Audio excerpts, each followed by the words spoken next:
قرآن مجید کے اعجاز کے تین پہلو ہیں۔ پہلا پہلو اور زیادہ تر اسی کی طرف توجہ زیادہ ہوئی ہے، وہ ہے قرآن کی فصاحت، بلاغت، ادبیت، اس کی چاشنی۔ ظاہر بات ہے کہ اس کا شعور اور ادراک صرف عربوں کو ہو سکتا ہے، بلکہ میرے خیال میں ناراض نہ ہو اہل عرب تو آج کے عربوں کو بھی نہیں ہو سکتا۔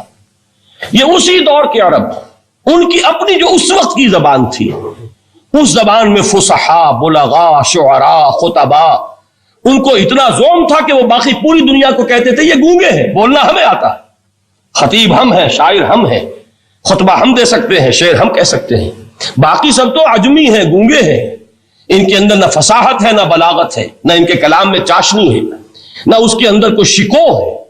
یہ دعویٰ جنہیں تھا، جب ان کے منہ بند ہو گئے قرآن کو سننے کے بعد کہ اس کلام کا کوئی مقابلہ ممکن نہیں ہے، جو ان کے سبع معلقہ کے شعراء میں سے آخری شاعر وہ ایمان لے آئے، اس کے بعد جب ان سے کہا گیا کہ اب آپ شعر نہیں کہتے، حضرت عمر نے ایک مرتبہ ان سے سوال کیا کیا بات ہے، اب آپ نے شعر کہنے چھوڑ دیے؟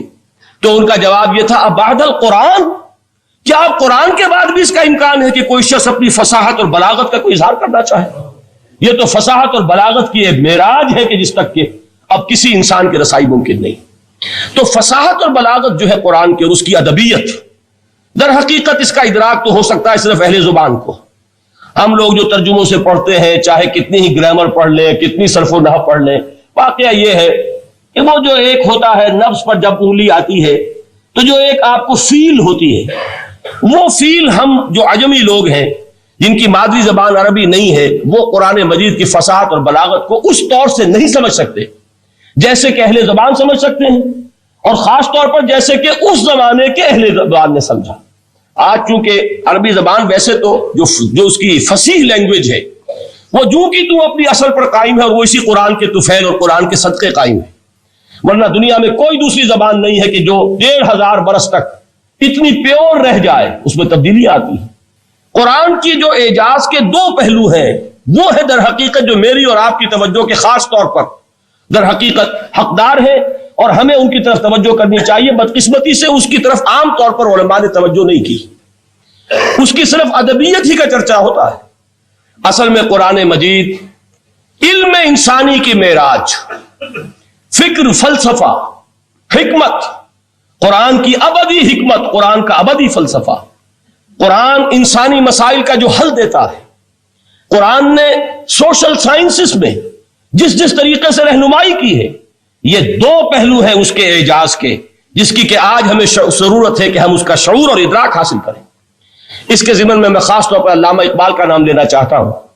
میرے نزدیک اس دور میں قرآن مجید کے اس اعجاز اور اس کے ایک معجزہ ہونے کے لیے سب سے بڑی دلیل علامہ اقبال کی شخصیت ہے۔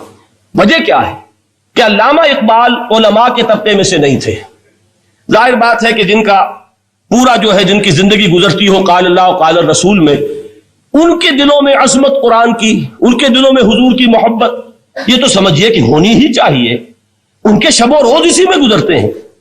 لیکن یہ کہ ایک ایسا شخص جس کی تعلیم ہے کالجوں کی، یونیورسٹیوں کی، جس نے مشرق اور مغرب کے فلسفے کھنگال ڈالے، وہ شخص، اور وہ بھی اس دور میں جبکہ ہم پر مغرب سے مروبیت بہت شدید تھی۔ آج تو وہ مروبیت بہت کم ہو چکی ہے، آج تو ہمارا عام نوجوان جو ہے وہ آنکھوں میں آنکھیں ڈال کر بات کرتا ہے، اس میں خود اعتمادی ہے۔ ہمارا بھی اپنا ایک معاشی نظام ہے، ہمارا اپنا ایک سیاسی نظام ہے، ہمارا ایک اپنا سماجی نظام ہے، ہماری اپنی سوشل ویلیوز ہیں۔ آج کا نوجوان الحمدللہ احیاء اسلام کی وہ جد و جہد جو ہے وہ مرحلہ در مرحلہ بہرحال آگے بڑھ رہی ہے، وقت لگے گا، لیکن یہ کہ اس میں یقیناً ترقی ہوئی ہے۔ اسی کا مظہر یہ ہے کہ خود اعتمادی ہے، we have confidence۔ ہم جانتے ہیں کہ اسلام ایک دین ہے، مکمل دین ہے، اس کے پاس زندگی کے تمام مسائل کا حل ہے۔ لیکن یہ ہے آج 1985 کی بات، علامہ اقبال اس صدی کے آغاز میں گئے ہیں یورپ، جبکہ ہم محکوم تھے انگریز کے۔ ایک حاکم قوم کے ہاں جا کر، اس سے مروبیت کتنی شدید اس وقت تھی، جو جاتا تھا اکثر و بیشتر جو ہے واپس آتا تھا تو کھڑے ہو کر پیشاب کرنا ضروری سمجھتا تھا، اس لیے کہ اس نے وہاں پر لوگوں کو یہی کرتے دیکھا۔ ان کا لباس، ان کی وضاقتہ، ان کی تہذیب، ان کا تمدن، ہر طرح سے ان کے گن گاتا ہوا، ان کے لیے وہ بہت قصیدے جو ہے تعریف کے کہتا ہوا آتا تھا. لیکن ایک علامہ اقبال کی شخصیت وہ ہے کہ وہ یہ خود کہتے ہیں کہ میں اس آگ میں ڈالا گیا ہوں مثل خلیل. مغربی تہذیب کے اس الاؤ میں مجھے اس طرح ڈالا اللہ نے جیسے کہ حضرت ابراہیم کو آگ میں ڈلوایا. میں اس تہذیب کے اس الاؤ کے اندر سے ہو کر آ رہا ہوں، اور میں نے یہ دیکھ لیا ہے کہ یہ تہذیب کھوکھلی ہے، اس کے اندر کوئی پائیداری نہیں ہے. نظر کو خیرہ کرتی ہے تب چمک تہذیب حاضر کی، یہ صناعی مگر جھوٹے نگوں کی ریزہ کاری ہے. اب آپ اندازہ کیجئے وہ شخص جو بنیادی طور پر فلسفی ہے، فلسفے کا طالب علم ہے، وہ جرمنی اور انگلستان میں جا کر فلسفے کھنگالنے کے بعد اسے اگر تسکین حاصل ہوئی، اس کی جو علم کی پیاس تھی اگر اسے سیری حاصل ہوئی تو صرف قرآن کے ذریعے سے. نہ کہیں جہاں میں اما ملی، جو اما ملی تو کہاں ملی میرے جرم خانہ خراب کو تیرے عفو بندہ نواز میں. یہ وہ شخص ہے آخری زندگی میں ان کا کام صرف ایک رہ گیا تھا، قرآن کی تلاوت. یہ میں آپ کو بتانا چاہتا ہوں. اس معنی میں کہتا ہوں کہ اس دور میں علامہ اقبال کی شخصیت کو میں اعجاز قرآن کا سب سے بڑا مظہر سمجھتا ہوں. ایک شخص 20ویں صدی عیسوی کی شخصیت، اور پھر یہ کہ وہ کہیں مسجد اور کسی مدرسے کے ماحول میں پلا بڑھا نہیں ہے، بلکہ اسکولوں اور کالجوں میں اور یونیورسٹیوں میں، اور صرف ہندوستان میں نہیں، انگلستان اور جرمنی کی یونیورسٹیوں میں رہا، جس نے اپنا لوہا منوایا ہے.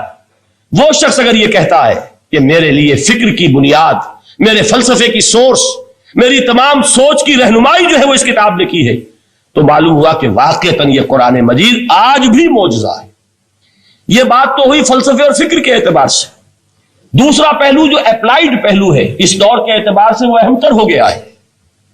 انسان کے لیے جو پیچیدہ تمدنی مسائل ہیں، سیاسی مسائل کو کیسے حل کیا جائے، معاشی مسائل کا حل کیسے ہو، سماج میں توازن کیسے ہو، مرد اور عورت کے درمیان توازن کیسے ہو. ہوتا کیا ہے، یا عورت بھیڑ بکری کی طرح کی ملکیت بن جاتی ہے. ہمارے ہاں اردو میں جو اس کا محاورہ ہے کہ جوتی کی نوک، یہ اس کی حیثیت ہو جائے گی، یا دوسری طرف عورت کلوپیٹرا بن کر قوموں کی قسمتوں سے کھیلے گی. دنیا میں یہ دو انتہائیں ہوئی ہیں. کہاں نقطہ عدل کہاں ہے، کیسے بیلنس جو ہے اسٹرائک کیا جائے، مردوں کے حقوق اور فرائض اور خواتین کے حقوق اور فرائض، اس میں صحیح ترین ایکویشن ہے کیا. اسی طریقے سے فرد اور اجتماع، فرد اور ریاست، ان دونوں چیزوں کو کیسے متوازن کیا جائے. واقعہ یہ ہے کہ یہ ہے وہ پیچیدہ مسائل جن کا حل قرآن میں ہے. ہماری بدقسمتی کیا ہے کہ ہم نے خود ان چیزوں کے لیے دوسروں کے سامنے جھولی پساری ہوئی. ہم دوسروں سے بھیک مانگ رہے ہیں. کہیں جمہوریت کی بھیک ہے، کہیں سوشلزم کی بھیک ہے، کہیں کسی اور سماجی نظام کی بھیک ہے، کہیں مرد اور عورت کی کامل مساوات کا ایک نظریہ ہے، شانہ بشانہ چلنے والا فلسفہ ہے، جو خالص مغرب کی تہذیب کی ایک بھیک ہے جو مانگی جا رہی ہے.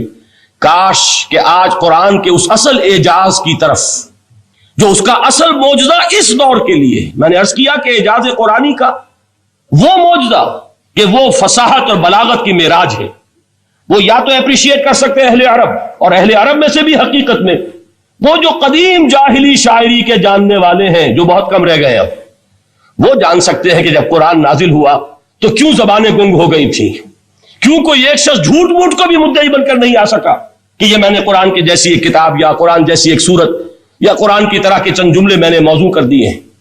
لیکن دوسرا پہلو ہے فکر اور فلسفہ، اس کے اعتبار سے جس کا سب سے بڑا ثبوت اس دور میں علامہ اقبال.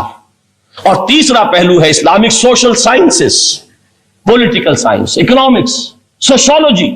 اس میں جو کچھ قرآن نے دیا ہے، جو آج بھی انسان کی رہنمائی کے لیے بہترین نظام ہے، اس نظام کو ہم سمجھے، اسے دنیا کے سامنے پیش کریں، تب در حقیقت قرآن مجید کا اعجاز سامنے آئے.